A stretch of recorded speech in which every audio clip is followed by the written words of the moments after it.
Hello दोस्तों, आज का जो ये वीडियो है वो देसी मुर्गी के ऊपर है। इसमें हम देखेंगे कि प्योर देसी मुर्गी का टाइप कैसे होने चाहिए। एक अच्छा स्पेसिमेन फीमेल और मेल मेरे पास है, दोनों इस वीडियो में मैं दिखाने की कोशिश करूँगा। तो ये देखिए, ये फ़ीमेल जो है मेरे पास 5 साल से करीब ये फ़ीमेल है। तो ये फ़ीमेल देख सकते हैं आप, कितनी अजाइल स्टाउट फीमेल है एकदम। देख सकते हो आप कितनी मस्कुलर है, छोटी सी फीमेल है। इसके विंग्स देख सकते हैं आप, बहुत ही बड़े विंग्स है। ये फ्लाई करने में इनको आसानी होती है, अच्छा लंबा फ़्लाइट लेते हैं ये बर्ड। फ़्लाइट इसलिए इम्पोर्टेंट है दोस्तों, क्योंकि जब हम फ्री रेंज में बर्ड्स को छोड़ते हैं तो ये बर्ड्स की फ़्लाइट अच्छी होनी चाहिए। क्योंकि जब ये ऐसी सिचुएशन में फंसते हैं जहाँ पे प्रेडेटर्स वगैरह इनके सामने आते हैं या हमला होता है, तो ये कुछ दूर तक उड़ के निकल सके उस सिचुएशन से। इसलिए उनका विंग स्पैन अच्छा होना चाहिए, फ़्लाइट अच्छी होनी चाहिए। तो ये जो बर्ड है ये अच्छा खासा ले भी करती है। अभी तो पुरानी हो गई है तो कम एग ले करती है, अदरवाइज़ जब ये नई थी फीमेल, 1-2 साल 3 साल तक इसने बहुत अच्छे एग ले किए मेरे पास। लगभग 90 to 120 एग्स पर एनम का हिसाब से अंडा देती है। और हर क्लच में अगर बिठाएंगे तो 120 एग्स के आसपास देगी। अगर नहीं बिठाएंगे, अगर फुल टाइम एग ले करेंगी तो फिर ज़्यादा भी हो सकता है, 160 के आसपास। आप देख सकते हो कि किस टाइप का बॉडी टाइप है। वाइट लेग्स है, वाइट चोंच है, बहुत ही खूबसूरत ये फीमेल। ये बर्ड बिल्कुल ही डिफरेंशिएट होते हैं बाकी इम्प्रूव्ड वैरायटी के जितने भी बर्ड्स हैं उनसे। लेकिन ये फ्री रेंज के लिए बहुत ही अडाप्टेबल है। तो फिर इस वीडियो में आप देख सकते हो कि ये एक मेल और फीमेल ये जोड़ा है दोनों। और ये जो बच्चे हैं वो इन्हीं के हैं। ये मैंने दूसरी फीमेल में इसके अंडे रखे थे। तो ये बच्चों के कलर्स देख सकते हो आप कैसे हैं। तो ये मेल देखिए आप, ये बिल्कुल ही रेड जंगल फाउल जैसा है। साइज़ में 1.5 kg से ज़्यादा नहीं है। अभी ये 8 महीने का पट्टा है। और ये थोड़ा सा वेट बढ़ाएगा, मेरे ख्याल से ये 1.7 kg के आसपास जाएगा। That is a sufficient weight. और वो अपना वेट कैरी कर सकता है, फ्लाई कर सकता है। ये भी बहुत लंबी लंबी उड़ानें भरता है, बहुत ऊंची नहीं लेकिन लंबी। तो ये जब लंबी उड़ानों का मामला है, ये इसलिए इम्पोर्टेंट होता है कि अगर कोई बिल्ला या कुत्ता या कोई दूसरा जानवर जो इनको नुकसान पहुंचाएगा वो अगर इनके पीछे पड़ता है, तो ये एटलीस्ट उस लोकेशन से तुरंत उड़ के बाहर निकल जाएंगे। और फिर उस तब तक वो बर्ड जो प्रेडेटर है वो उसको फॉलो नहीं कर पाएगा। तो ये जो खासियतें हैं ये सिर्फ हमारे देसी ब्रीड में है। केज्ड फार्मिंग में भी ये बर्ड सेट हो जाते हैं। अभी तो मैं केज्ड फार्मिंग करा रहा हूँ। इनको थोड़ी देर फ्री रेंज छोड़ता हूँ और मैं खुद इनको थोड़ी देर बाद 1-1.5 घंटे बाद वापस अंदर डाल देता हूँ। तो वो मेरे को आराम से अंदर चले जाते, कोई परेशानी नहीं देते।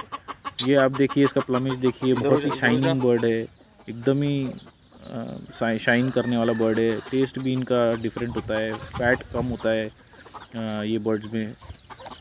और देसी का तो आपको पता ही है। ये जो बर्ड है इसका दूसरे बर्ड्स के साथ कोई कंपैरिजन नहीं है। जो देसी बोल के मार्केट में आज बोल रहे हैं देसी देसी, वो देसी है नहीं। उनका पूरा ब्लड लाइन बाहर का है। किसी का आरआईआर का क्रॉस है, किसी का फेयोमी का क्रॉस है, सोनाली बर्ड में फेयोमी का क्रॉस है। तो ये बर्ड हमारे इंडिया के ही नहीं है, तो इनको देसी कैसे बोलेंगे। तो देसी जो बर्ड है वो हमारे धरती पर, हमारी ज़मीन में पैदा हुआ हुआ बर्ड, वो हम उसको देसी बोलेंगे। तो हमारे इलाके के हिसाब से एक्लेमेटाइज्ड होता है, रीजनल क्लाइमेटिक एक्लेमेटाइजेशन होता है, उसको फीड जो है वो एक्लेमेटाइज्ड होता है, डिजीज़ रेजिस्टेंस होता है। ये सारे जो फैक्टर्स है वो कुल मिला के फिर हम उसको देसी बोल सकते हैं। अभी जो मार्केट में ट्रेंड चल रहा है वो बिल्कुल भी देसी बर्ड नहीं है। तो दोस्तों, यही सारे फैक्टर्स जो है हमें आगे जाके फ़ायदे पहुंचाने में मदद करेंगे। तो देसी के अपने कुछ फ़ायदे हैं, जो एफसीआर को लेकर है, डिजीज़ रेजिस्टेंस को लेकर है, प्रेडेटर से बचने का मामला है। ये सारे फैक्टर्स को अगर हम कंपेयर करेंगे इम्प्रूव्ड वैरायटीज़ के बर्ड से, तो हमको पता चलेगा कि बैकयार्ड फार्मिंग सिस्टम में या फ्री रेंज फार्मिंग सिस्टम में, जिसमें फीडिंग कॉस्ट हमारा कम हो जाता है, वो सिस्टम में इन बर्ड से बेहतर शायद कोई परफॉर्म नहीं कर सकता ये। और अगर हम रिटेल में बात करें या सिंगल बेचने के बारे में बात करें, तो ये बर्ड्स का प्राइस रियलाइजेशन हमेशा बेहतर होता है, क्योंकि रिटेलर्स को भी इसको बेचने में परेशानी नहीं होती। कस्टमर्स को भी जब क्लियर होता है कि देसी बर्ड क्या है, तो वो भी, क्योंकि टेस्ट में बिल्कुल ही डिफरेंस होता है। तो अगर हम ये बर्ड्स कम डेंसिटी में भी पालेंगे तो भी हम इसमें ज़्यादा मुनाफा ले सकते हैं। रही बात स्टॉकिंग डेंसिटी की, ये स्टॉकिंग डेंसिटी बहुत इंपॉर्टेंट फैक्टर है जो जनरली केज सिस्टम में ध्यान नहीं रखा जाता। केज सिस्टम में बहुत छोटा ड्यूरेशन में फार्मिंग की जाती है, तो इसीलिए केज सिस्टम में इस बात का ध्यान नहीं रखा जाता, क्योंकि इन एंड आउट का टाइम बहुत लो है, फटाफट ला के उसको एंटीबायोटिक्स या दूसरे मेडिसिन दे के 2-3 महीने में बर्ड को आउट कर दिया जाता है।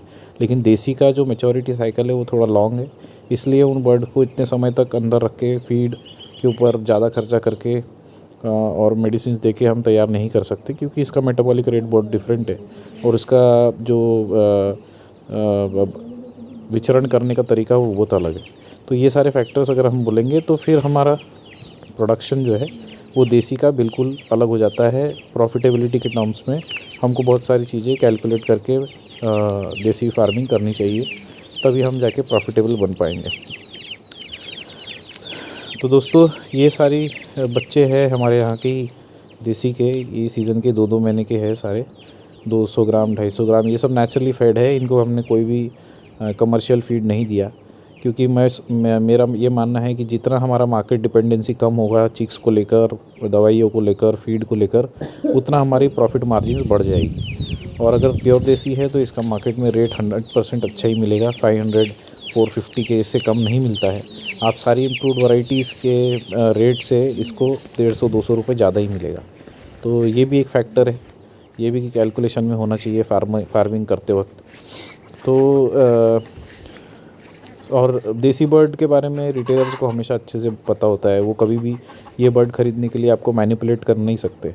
आप देखते हो पोल्ट्री बिज़नेस में मार्केट मैनिपुलेशन बहुत है, उसके कारण किसान फंस जाते हैं और बाद में परेशान होके, जैसे डीपी, गिरिराजा, वनराजा का हालत हुआ, आए और चले गए, क्योंकि मार्केट वालों ने उसका फार्मर से उठाने का रेट बहुत लो लिया। लेकिन देसी के साथ ये कभी भी नहीं होगा, देसी का रेट हमेशा अच्छा ही मिलेगा आपको। ये बच्चे देख सकते हो, ये बच्चे मुश्किल से 10 दिन के हैं, इनका विंग्स आ चुका है, ये अच्छे से उड़ने लगे।